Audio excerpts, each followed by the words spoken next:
Assalamualaikum warahmatullahi wabarakatuh. Perkenalkan, nama saya Fitri Suci Harum dari kelas R3B. Di sini saya akan mempresentasikan materi literasi dan literasi kritis dari mata kuliah membaca.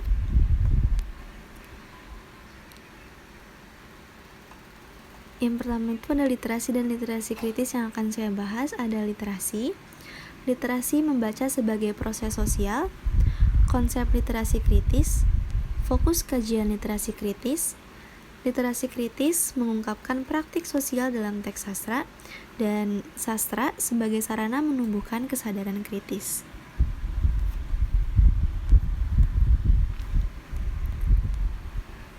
Yang pertama itu ada literasi. Literasi pada awal kemunculannya dimaknai sebagai keberaksaraan atau melek aksara yang fokus utamanya pada kemampuan membaca dan menulis. Dua keterampilan yang menjadi dasar untuk melek dalam berbagai hal. Hal tersebut disebutkan oleh Kalantzis tahun 2015. Pada perkembangan berikutnya, literasi dimaknai sebagai melek membaca, menulis, dan memerik. Tiga keterampilan dasar untuk kecakapan hidup.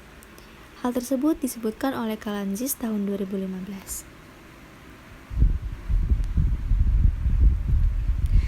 Selanjutnya, literasi membaca sebagai proses sosial.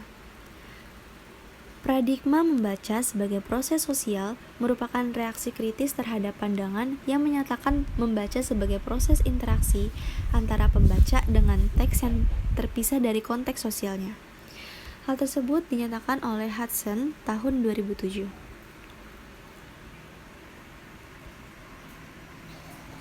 Lalu yang ketiga ada konsep literasi kritis. Dalam pandangan wacana kritis, setiap ujaran yang disampaikan oleh penulis, ilustrator, atau pelaku sosial yang lain, disadari atau tidak, merupakan wacana yang tidak hanya berasal dari ide-ide yang ada di benak pelaku-pelaku sosial itu, tetapi berasal dari praktik sosial yang berakar kuat dalam dan berorientasi pada struktur sosial material yang real. Hal tersebut dinyatakan oleh Verlof pada tahun 1995.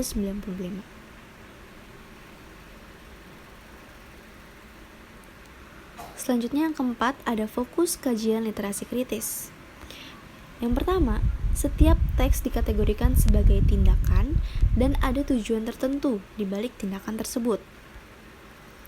Lalu yang kedua adalah konteks, seperti latar, situasi, peristiwa dan juga kondisi menjadi alat utama dalam memaknai teks. Yang ketiga, aspek historis menjadi pertimbangan dalam memaknai teks.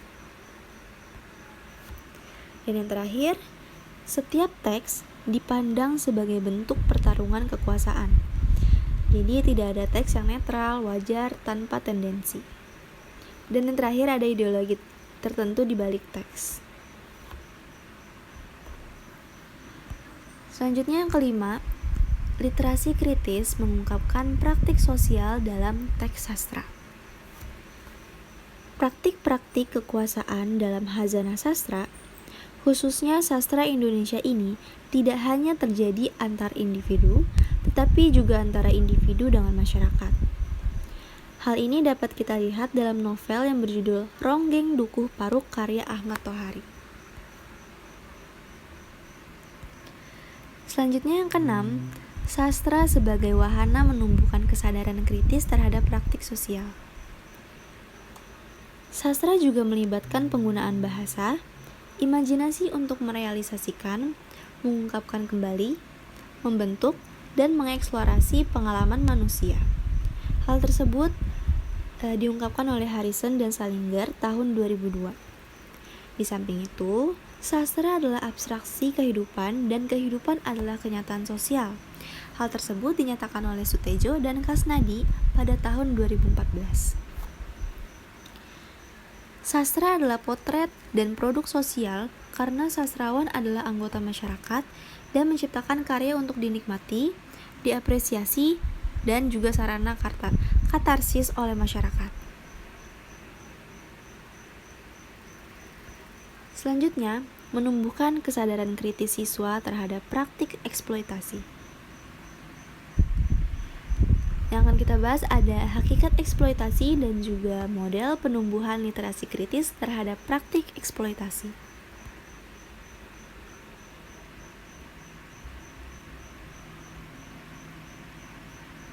Hakikat eksploitasi.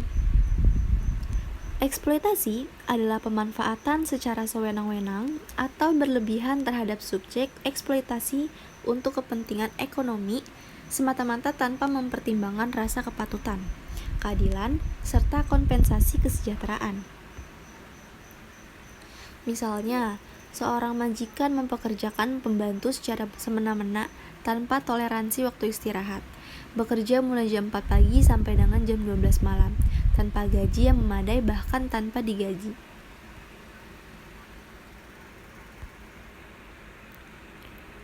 Selanjutnya, model penumbuhan literasi kritis terhadap praktik eksploitasi. Yang pertama itu ada konteks pembelajaran. Pembelajaran ini diterapkan di salah satu kelas, di kelas 8 dengan jumlah rombongan belajar sebanyak 30 siswa. Lalu yang kedua ada tujuan pembelajaran, yaitu menumbuhkan kesadaran kritis terhadap praktik eksploitasi dan juga menyusun tanggapan kritis. Lalu yang ketiga ada skenario pembelajaran yang terdiri dari 4 tahap. Yang pertama, mengenali praktik sosial budaya. Lalu yang kedua, merespon praktik sosial budaya. Yang ketiga, berdialog. Dan tahap keempat, mengomunikasikan respon pribadi dalam bentuk esai.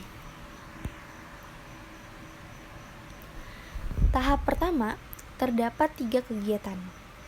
Kegiatan pertama yaitu membaca teks sastra yang mengusung eksploitasi. Kegiatan kedua, menjawab pertanyaan mengenai praktik eksploitasi. Dan kegiatan ketiga, membaca fakta-fakta eksploitasi. Selanjutnya, tahap kedua mempunyai 2 kegiatan. Kegiatan yang pertama itu adalah berdiskusi untuk merespon praktik eksploitasi. Dan kegiatan kedua, guru memberikan apresiasi terhadap respon siswa. Selanjutnya, tahap ketiga, terdapat 2 kegiatan. Kegiatan yang pertama, guru dan siswa berdialog untuk merespon permasalahan sosial yang terungkap. Lalu kegiatan yang kedua, guru memberikan apresiasi dan juga penguatan kepada siswa. Selanjutnya, tahap keempat. Tahap keempat ini memiliki 3 kegiatan. Yang pertama itu, setiap siswa menuliskan respon pribadinya terhadap praktik eksploitasi. Lalu pada kegiatan kedua, siswa menyunting dan juga merevisi esai yang telah ditulis. Lalu kegiatan yang terakhir, siswa mempublikasikan karyanya. Sekian pemateri dari saya. Kurang lebihnya mohon maaf. Wassalamualaikum warahmatullahi wabarakatuh.